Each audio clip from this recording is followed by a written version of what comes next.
I've had a bit of a disastrous morning. I was going to do this early before I started work and got all my stuff to go to the shop to get some flour and locked myself out of my flat. So then had to spend a good portion of the morning running to get my spare keys from a friend.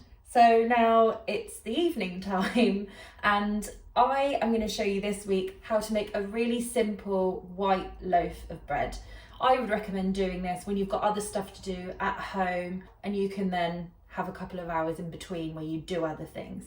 But overall, the physical time spent in the kitchen is not long at all, and then you end up with this gorgeous loaf of bread and a house that smells incredible. So you only need a few ingredients for this one. You've got 500 grams of strong white flour.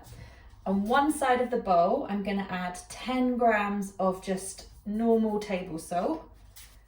You keep the salt and the yeast separated because otherwise the yeast doesn't like it very much. And then 7 grams of fast action yeast, which is 1 sachet. So if you've got the sachets, just 1 sachet. If you are using fresh yeast, then double it.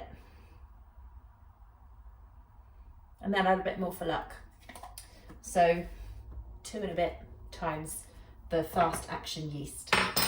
And then we need to add 310 mils or 310 grams of warmish water. Not that hot, that will kill off the yeast, it won't work as quickly, but nice and, put your hand in it and you're like, nice. First of all, just give the salt and the yeast a little bit of a rub in, keep them on their sides of the bowl, and then make a little well in the centre, and I'm going to weigh out 310 grams. And I'm also going to add in a glug of olive oil as well. So maybe a couple of tablespoons, but not loads. And then use one hand, otherwise both of your hands are going to be a mess, and just kind of give that a mix in the bowl. This is something you can also do with a mixer. I normally do this loaf with my mixer, but I'm aware that a lot of people don't have one, don't use one, and sometimes it's just lovely to make a loaf of bread by hand. And when that's sort of coming together a little bit,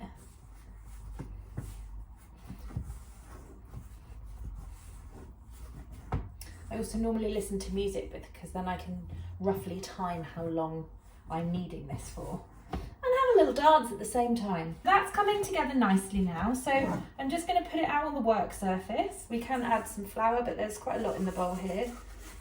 And at this point you can get your other hand involved, and we're just going to work it on this top for about 5 to 10 minutes, I would say, until you've got a lovely smooth dough.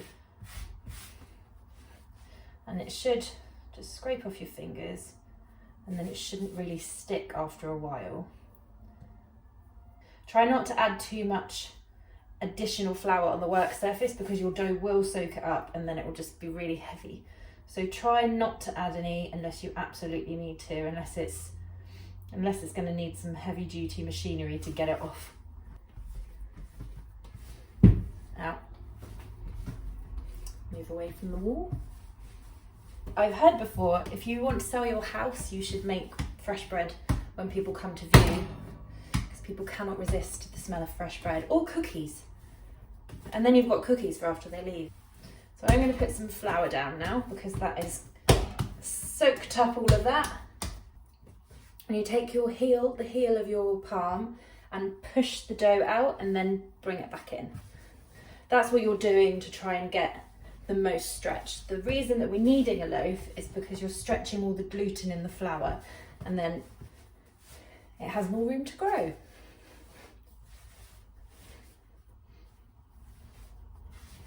I used to make this loaf all the time, but then in lockdown I got really into sourdough and started making my own sourdough. I'm one of them.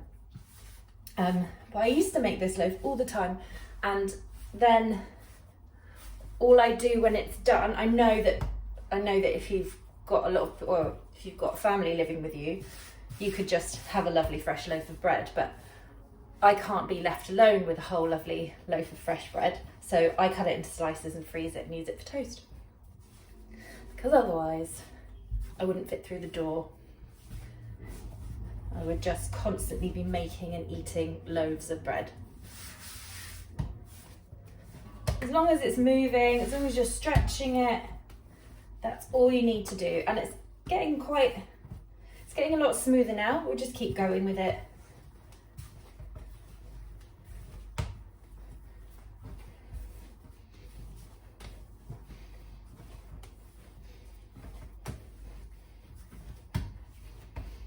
It doesn't really need any more flour at this stage. It's quite nice. Quite a nice dough. So the test for bread, take a bit off. The test for bread is you should be able to stretch it out and read a newspaper through it. It's called the window pane test. So as you can see here, where is the camera? All right. As you can see there, that's nice. It's quite thin, but it has. So I'm going to keep going for another couple of minutes, but we're nearly there. And I think that is about ready. So you can see we've got it nice and smooth. You'll be able to see through it when you stretch it out. So I'm going to put this in my bowl. You can use a clean bowl. I'm pretty lazy today. I'm going to put it back in the original bowl, cover this with some cling film or a bin bag, depends what one I've got, and then leave it somewhere warm-ish, kitchen is fine at this time of year, for about an hour until it's doubled in size, and then we'll come back. That has doubled in size. It's not as lively as they have been in the past, and it'll take a bit longer. Sometimes you just have to be patient with them. It will get bigger, but you just have to kind of let it do its thing. So we're gonna take it out of the bowl, and then with bread, it's called knocking it back. We're just gonna kind of take some of that air out and just give it a little bit of a push around. And then all you need to do is just shape it into a rough sort of oblong shape. And if you want to like take your hands and push them over the dough, stretch it and then kind of fold it under itself like that, and just do that a few times, and then you should get a lovely smooth top, and it will be a nice tight ball. And you can see there's some air bubbles there. And what I've done is I've taken a loaf tin, I have just put a tiny bit of olive oil on it and then some flour, just so that your bread doesn't stick when it's cooking. And all you're going to do is pop that in there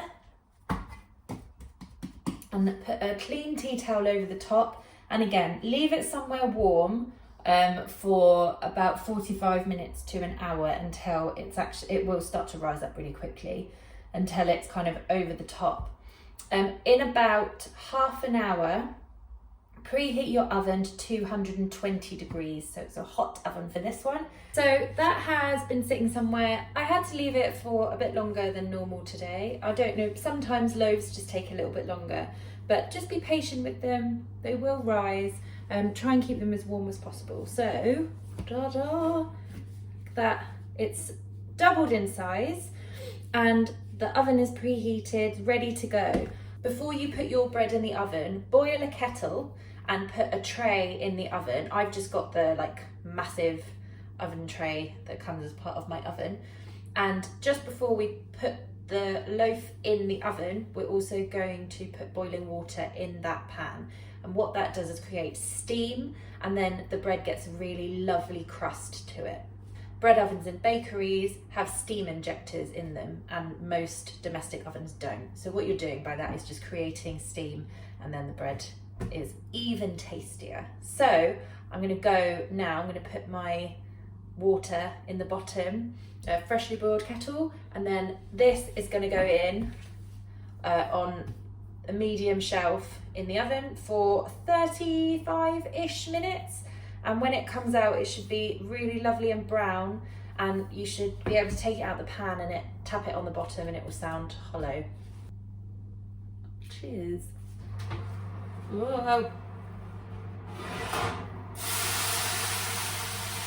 Oh God, that's hot. Okay, water's in. It's out of the oven. So it should just really easily come out like that. Wow. And you just give it a tap. And it sounds hollow. Get your butter ready and get that sliced into, and enjoy a lovely homemade loaf of bread.